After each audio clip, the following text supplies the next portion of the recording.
আমারে ডাক দিল কে ভিতর পানে, ওরা যে ডাকতে জানে রে, ওরা যে ডাকতে জানে। এইরকম ডাক পেতে কার না ভালো লাগে বলো তো বন্ধুরা। আমি তোমাদের হাসি খুশি মিঠুদি আজকে চলে এলাম তোমাদের কাছে আমার আর একটা বেড়ানোর ভিডিও নিয়ে। তো বন্ধুরা, এখন আমরা মানালি যেতে যেতে কুলুতে নেমে পড়েছি। কুলুর ঝিলি বলে একটা জায়গাতে, ওখান থেকেই বোটিং হয়। তো আমার সহযাত্রীরা দেখো সবাই একসাথে ভিডিও তুলে নিলাম। আর বেশ কিছুজন সহযাত্রী গিয়েছে এই ঝিলি জায়গাটাতে বোটিং করতে। তো অনেকে গেল না, আর আমার আগে করা ছিল সেই জন্যে আমিও আর গেলাম না। তো অনেকে ভয়ও পেয়েছে, কারণ পাহাড়ি নদী তো একটু উত্তাল তো হবেই, সেই ভয়ে অনেকে গেল না। আর আমি গেলাম না, আগে আমার করা ছিল বলে। তো বন্ধুরা দেখো এইখানের পরিবেশটা কি সুন্দর, আর নদীটা কি দারুণ দেখতে, এত সুন্দর জল বয়ে যাচ্ছে। তো দেখেই ভালো লাগলো। মানালিতে চলে এসেছি। পরের দিন এই যে দেখো সাজগুজু করে সকাল সকাল বেরিয়ে পড়েছি একটু রোটাং পাসের দিকে যাব বলে। যেতে যেতে কি দারুণ প্রকৃতির শোভা, আর গোলাপ, তার তো হিমাচল প্রদেশের শেষই নেই। যেদিকে তাকাই গোলাপ আর গোলাপ। একটু ফটো তুলে নিলাম। আর এই যে দেখো প্রকৃতির কি সুন্দর শোভা। তো বরফটা একটু অল্পই ছিল, কিন্তু বেশ লাগছিল। কোথাও সবুজ, কোথাও ঝর্ণা যাচ্ছে, আর কোথাও বরফ পড়ে রয়েছে। তার উপরে নীল আকাশ, যেন সব কিছু মিলে মিশে একাকার। কথা বলতে বলতে দেখো অটল টানেলে এসে গিয়েছি। এই যে দেখো ভেতরটা ঠিক এই রকমই ছিল। তো পাহাড়ের শোভা, বরফ পড়ে রয়েছে, এক আরেক ধরনের সৌন্দর্য। সাদা বরফে ঢাকা পাহাড় একরকম লাগে। তো এটা বেশ লাগে আমার। মাঝে মাঝে দেখো ওই যে ঝর্ণা বয়ে চলে আসছে, কোথাও পাহাড়, কোথাও আবার বরফ। এটা দেখতে আমার ভালোই লাগে। মাঝে মাঝে সবুজ গাছপালা। এই যে দেখো রোটাং পাস পৌঁছানোর আগে একটা জায়গায় আমাদের গাড়ি থমকে গেল। তো এখান থেকে কেউ কেউ রোটাং পাস গেল, তো আমি গেলাম না, কারণ আমার আগে যাওয়া ছিল। শুধু শুধু অনেকগুলো টাকা দিয়ে আর গেলাম না। তো এইখানেই আমরা বেশ কয়েকজন থেকে গিয়েছিলাম। আর গাড়ি দেখো এখান পর্যন্ত পারমিশন রয়েছে, তারপরে ওই যে বরফ কাটা গাড়িগুলো না, ওখানে করে যেতে হচ্ছে, প্রচুর টাকা লাগছে।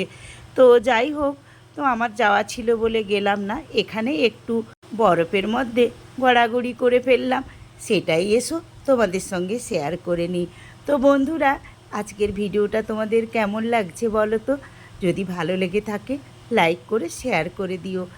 তো দেখলে তো বন্ধুরা কেমন আমরা আনন্দ করছি বরফের উপরে শুয়ে। তো সবাই এরকম গড়িয়ে গড়িয়ে আমরা পড়ছিলাম। আমি তো জোর একটা আছাড় খেলাম। তো দাদা ছিল, দাদা আমাকে ধরতে গিয়ে দাদাও একটা আছাড় খেলো। তো যাই হোক ভীষণই ভালো লাগছিল। আছাড় কাটছি, আবার উঠছি, আবার পড়ছি। এই যে দেখো আমার ভাইজির অবস্থা। তো ওরা সবাই পোশাক নিয়েছিল, আমরা পোশাক নিইনি, আমরা বর্ষাতিগুলো নিয়ে গেছিলাম, সেইগুলোই পরে নিয়েছিলাম। তো আমাদের আর সেরকম অসুবিধে হয়নি, কারণ আমার আগে যাওয়া ছিল। তো ওখানে কি পরিস্থিতি হতে পারে সেটা আমার জানা ছিল, সেই জন্য আমি বাড়ি থেকে বর্ষাতি নিয়ে গেছিলাম। আর আমার দাদা বৌদিরাও নিয়ে গিয়েছিল। তো দেখো সেগুলোই পরে আমরা বরফে একটু গড়াগড়ি করছি। তো যেসব বন্ধুরা আমার চ্যানেলটা নতুন দেখছো তাদের কাছে একটাই অনুরোধ, বন্ধুরা আমার চ্যানেলটাকে সাবস্ক্রাইব করে দিয়ে আমার পাশে থেকো। আর পাশে থাকা বেল আইকনটিকে অল করে দিও, তাহলে পরের পরের যে ভিডিওগুলো আমি ছাড়বো তোমাদের কাছে নোটিফিকেশান চলে যাবে। তো নতুন বন্ধুরা, আমি আশা করব সবাই আমার পাশে থাকবে এবং আমার চ্যানেলের পার্মানেন্ট বন্ধু হয়ে যাবে। তো দেখো ভাইজি আমাকে বরফ ছুঁড়ে ছুঁড়ে মারছে। আমি চারিদিকটা তোমাদেরকে ঘুরিয়ে দেখিয়ে নিচ্ছি কেমন ছিল।